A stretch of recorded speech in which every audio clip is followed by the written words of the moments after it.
ಎಲ್ಲರಿಗೂ ನಮಸ್ಕಾರ. ಕರಾವಳಿ ರುಚಿಗೆ ಸ್ವಾಗತ. ಇವತ್ತಿನ ವಿಡಿಯೋದಲ್ಲಿ ನಾನು ರುಚಿಯಾಗಿರುವಂತಹ ಮೆಣಸ್ಕಾಯಿಯ ರೆಸಿಪಿಯನ್ನು ತೋರಿಸ್ತಾ ಇದ್ದೇನೆ. ಒಂದು ದಪ್ಪ ತಳದ ಪಾತ್ರೆಗೆ ಒಂದು ದೊಡ್ಡ ಲಿಂಬೆಹಣ್ಣು ಗಾತ್ರದಷ್ಟು ಹುಣಸೆ ಹಣ್ಣನ್ನು ಕಿವುಚ್ಕೊಂಡು ಅದರ ನೀರನ್ನು ಹಾಕೋಬೇಕು.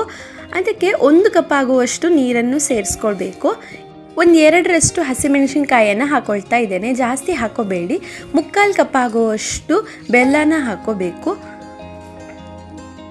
ರುಚಿಗೆ ಬೇಕಾಗಿರೋಷ್ಟು ಉಪ್ಪನ್ನು ಸೇರಿಸಿ ಇದನ್ನು ಕುದಿಯೋದಕ್ಕೆ ಬಿಡಬೇಕು.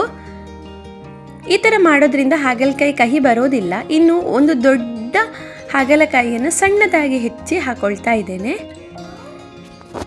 ಇದು ಬೇಯುವಷ್ಟರಲ್ಲಿ ಮಸಾಲೆ ರುಬ್ಕೊಳ್ಳೋಣ. ಒಂದು ದಪ್ಪ ತಳದ ಪಾತ್ರೆಗೆ 1 ದೊಡ್ಡ ಚಮಚ ಆಗುವಷ್ಟು ಎಳ್ಳನ್ನು ಹಾಕೋಬೇಕು. ಕಪ್ಪೆಳ್ಳನ್ನು ಹಾಕೊಳ್ಳಿ, ತುಂಬ ರುಚಿಯಾಗಿರುತ್ತೆ. ನಾನಿಲ್ಲಿ ಬಿಳಿ ಎಳ್ಳನ್ನು ಹಾಕ್ಕೊಂಡು ಹುರಿತಾ ಇದ್ದೇನೆ. ಇದನ್ನು ಸೈಡ್ಗೆ ಎತ್ತಿಟ್ಕೊಂಡ್ಬಿಡಬೇಕು. ಇನ್ನು ಅದೇ ಬಾಣಲೆಗೆ 1 ಚಮಚ ಆಗುವಷ್ಟು ಎಣ್ಣೆನ ಹಾಕಿ ಒಂದು ಸಣ್ಣ ಚಮಚದಲ್ಲಿ ಉದ್ದಿನ ಬೇಳೆಯನ್ನು ಸೇರಿಸಿ ಖಾರಕ್ಕೆ ಬೇಕಾಗಿರೋಷ್ಟು ಮೆಣಸಿನಕಾಯಿ ಆಮೇಲೆ 1 ಕಡ್ಡಿ ಆಗುವಷ್ಟು ಕರಿಬೇವಿನ ಸೊಪ್ಪನ್ನು ಹಾಕಿ ಹದವಾಗಿ ಹುರ್ಕೋಬೇಕು.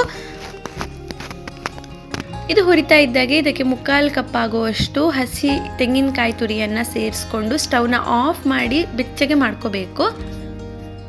ತಣ್ಣಗಾದ್ಮೇಲೆ ಇದನ್ನು ಒಂದು ಮಿಕ್ಸಿ ಜಾರ್ಗೆ ಹಾಕೋಬೇಕು.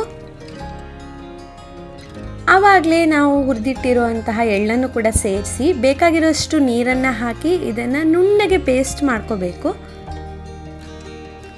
ಅಷ್ಟರಲ್ಲಿ ಹಾಗಲಕಾಯಿ ಕೂಡ ಚೆನ್ನಾಗಿ ಬೆಂದಿದೆ. ಬೆಂದಿರೋ ಹೋಳುಗಳಿಗೆ ರುಬ್ಬಿರೋಂಥ ಮಿಶ್ರಣನ ಸೇರಿಸಿ ಒಂದು 5 ನಿಮಿಷಗಳ ಕಾಲ ಕುದಿಯೋದಕ್ಕೆ ಬಿಡಬೇಕು. ಉಪ್ಪು ಬೆಲ್ಲ ಏನಾದರೂ ಕಡಿಮೆ ಅನಿಸಿದ್ರೆ ಈ ಹಂತದಲ್ಲಿ ಸೇರಿಸ್ಕೊಳ್ಬೋದು. ಮೆಣಸ್ಕಾಯಿಯಲ್ಲಿ ಉಪ್ಪು, ಹುಳಿ, ಖಾರ ಆಮೇಲೆ ಸಿಹಿ ಮುಂದುವಾಗಿದ್ರೇ ತುಂಬ ಚೆನ್ನಾಗಿರುತ್ತೆ. ಇದು ಕುದಿದಾದ್ಮೇಲೆ ಇದಕ್ಕೆ ಒಂದು ಒಗ್ಗರಣೆ ಕೊಡಬೇಕಾಗತ್ತೆ. ಒಗ್ಗರಣೆಗೆ ತೆಂಗಿನೆಣ್ಣೆ ಉಪಯೋಗಿಸ್ಕೋಬೇಕು. ತೆಂಗಿನೆಣ್ಣೆ, ಸಾಸಿವೆ, ಕರಿಬೇವಿನ ಸೊಪ್ಪು, ಒಣಮೆಣಸಿನ್ಕಾಯಿ ಹಾಕಿ ಒಗ್ಗರಣೆ ಕೊಟ್ಟರೆ ರುಚಿಯಾದ ಮೆಣಸ್ಕಾಯಿ ರೆಡಿ ಆಗೋಯ್ತು.